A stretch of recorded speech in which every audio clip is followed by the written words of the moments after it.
The diner sat on the edge of town, a little place called Maggie's Corner. It wasn't fancy, just red booths, chrome edges, and the comforting smell of burnt coffee and fried eggs. That evening, Donald Trump pulled in quietly after a long day of meetings. No cameras, no crowds, just a simple meal and some silence. But the moment he stepped inside, something felt off.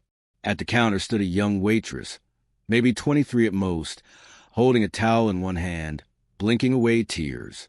She tried to smile at the customers, but her hands trembled as she poured coffee.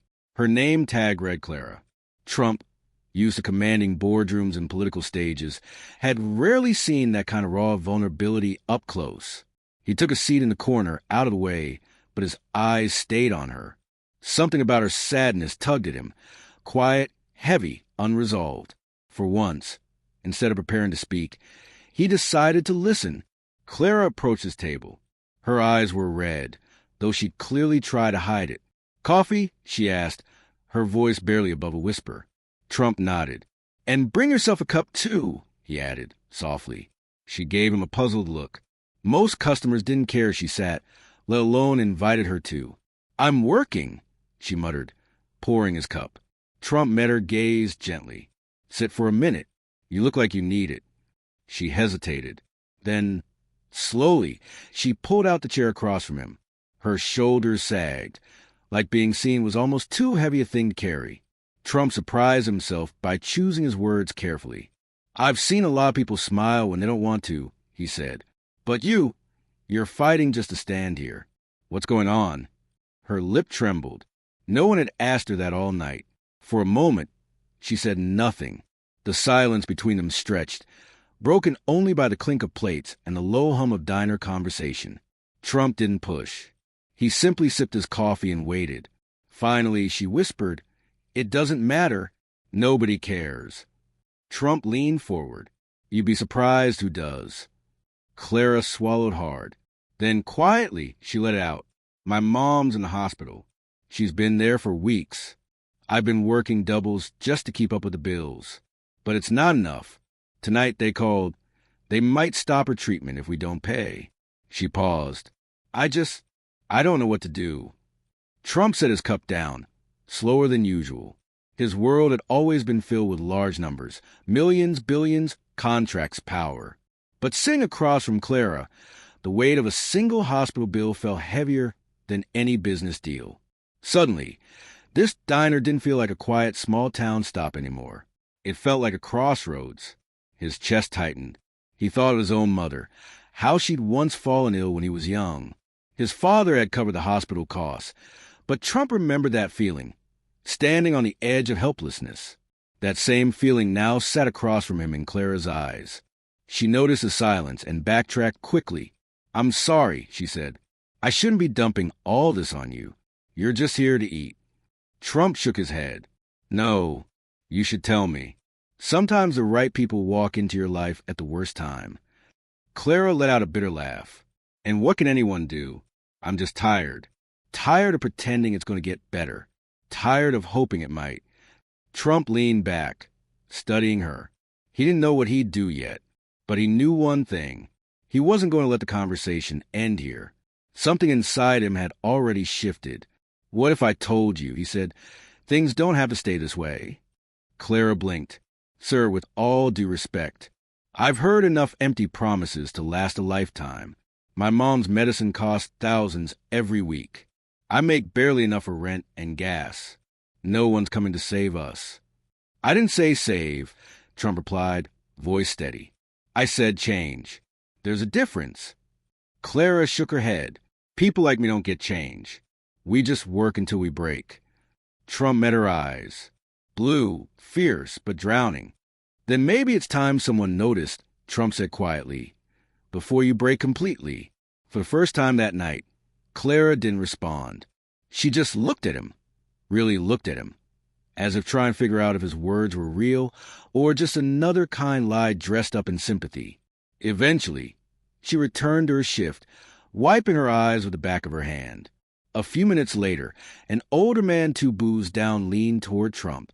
"You see that girl?" he asked, his voice low and gravelly. Trump nodded. Hardest worker in this town, the man said. Her mama raised her alone. Sweet woman.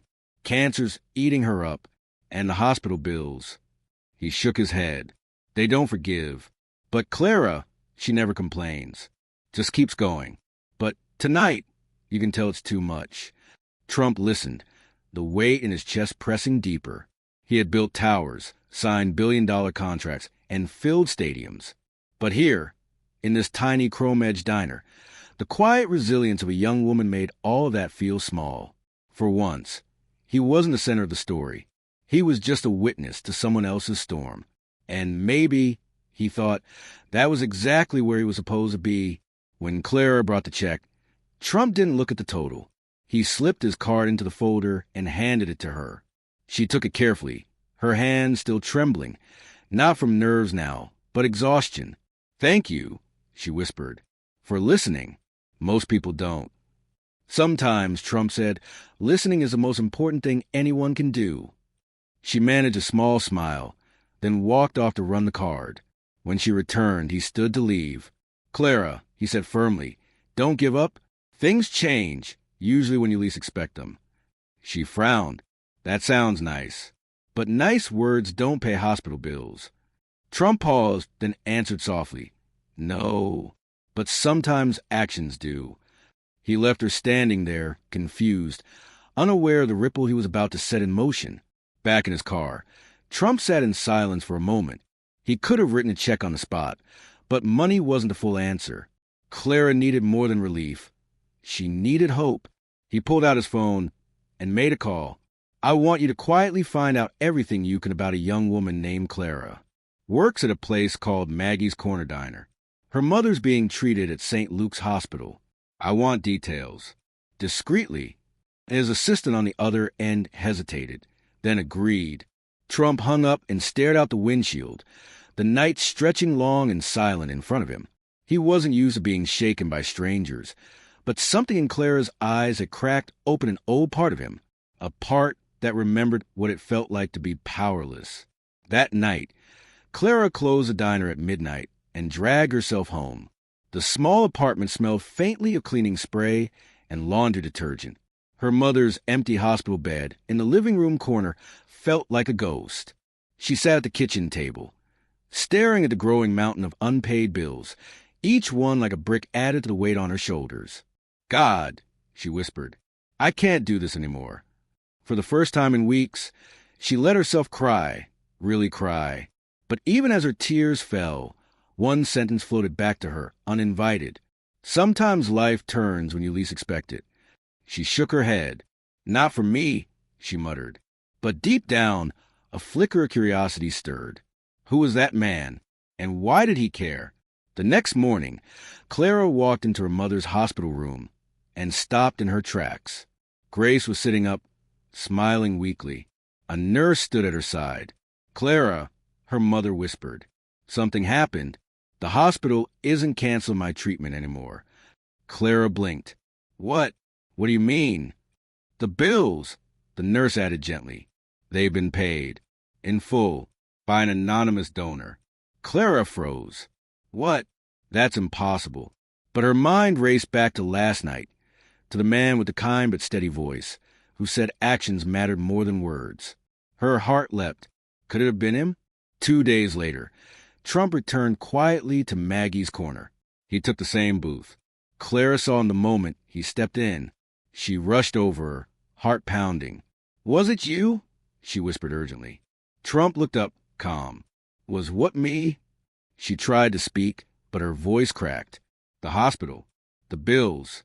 They said someone paid everything." Trump leaned back. "Clara," he said, "sometimes good things don't need a name attached. Maybe it was me. Maybe it wasn't. What matters is that your mother is getting better." Tears welled in Clara's eyes. "But why?" she asked. "You don't even know us." Trump's voice softened. "Maybe I don't. But sometimes helping a stranger reminds us we're all more connected than we think." Clara sat down across from him, overwhelmed. "I don't even know how to thank you," she whispered. "You don't owe me thanks," Trump replied. "What you owe is to yourself and to your mother. Live, don't give up. Clara hesitated. But I feel weak. Like I failed her. Trump leaned forward, voice quiet but firm. Let me tell you something. I've lost deals, been mocked, faced failure. But the only real failure is giving up. And you haven't. You're still standing. You're still fighting.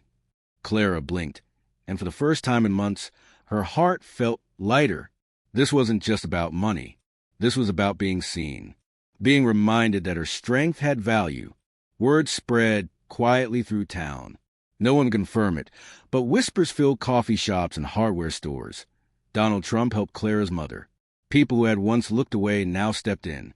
Neighbors brought meals. Someone offered rides to the hospital. A retired teacher handed Clara an envelope full of grocery gift cards. The tips at the diner grew larger. And so did something else, a sense that maybe kindness was still alive. It wasn't just the money. It was the way one act of compassion had stirred something in everyone around it. Back at the hospital, Grace squeezed Clara's hand. "Baby," she said softly, "I know you've been tired. I know it's been hard. But look around. People are showing up." Clara nodded, her voice thick with emotion. "It's because of him, Mom. That man, Trump, he started this." Grace smiled, weary but full of peace.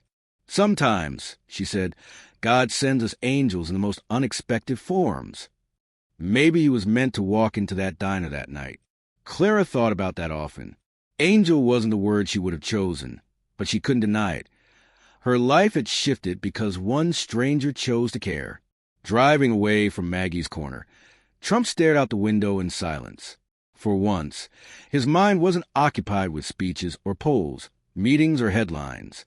Instead, he thought about Clara, about how a single moment of raw emotion had reminded him of something he'd nearly forgotten. Humanity isn't measured in towers or titles. It's measured in compassion.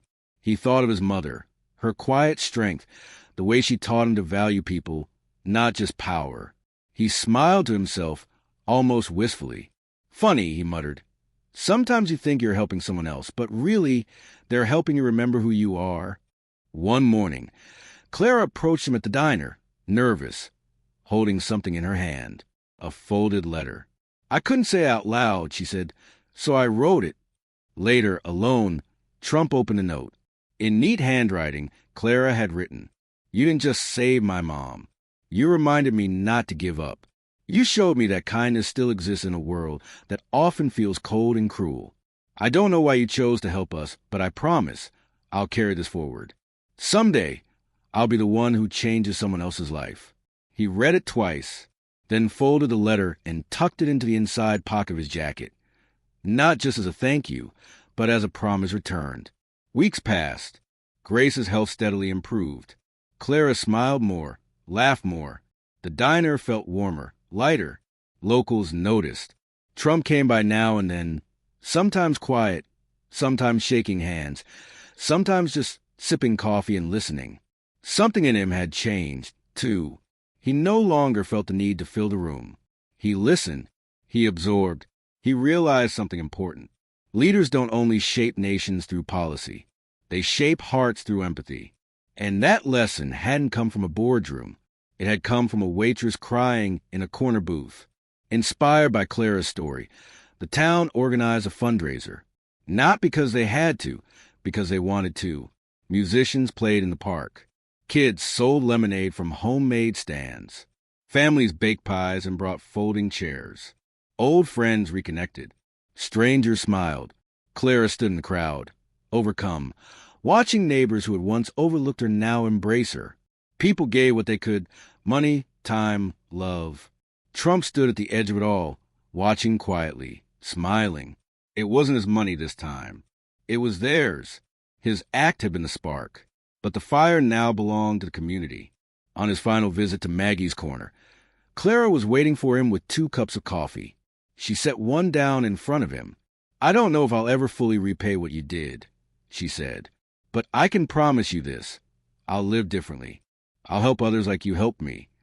Trump raised his cup. "That's the only repayment I need." They sat in silence. 2 lives from entirely different worlds, intersecting in a way neither could have ever predicted.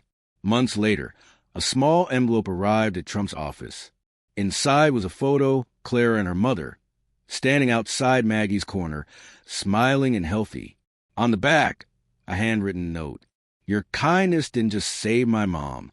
It saved me. You thought you changed my life. But the truth is you changed my heart. And because of that, I'll spend the rest of my life changing others. Trump held the photo for a long time. He realized that the most powerful legacies aren't always written in history books or etched into skyscrapers. Sometimes they're written quietly, in the hearts of strangers, forever changed by a single act of compassion.